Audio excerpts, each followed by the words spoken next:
অপেক্ষাকে আমি আজও ছাড়তে পারিনি। হ্যাঁ, অপেক্ষার কথাই বলছি।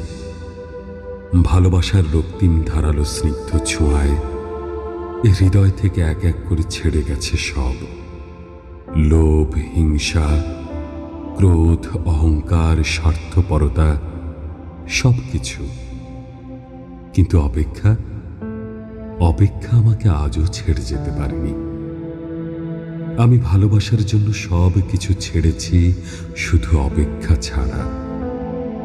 অপেক্ষাকে আমি আজও হৃদয়ের গহীনতম অংশে অবরুদ্ধ করে বেঁচে আছি।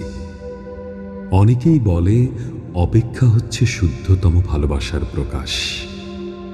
ভালোবাসতে সবাই পারে, কিন্তু সবাই প্রিয়তমার জন্য অপেক্ষা করতে পারে না।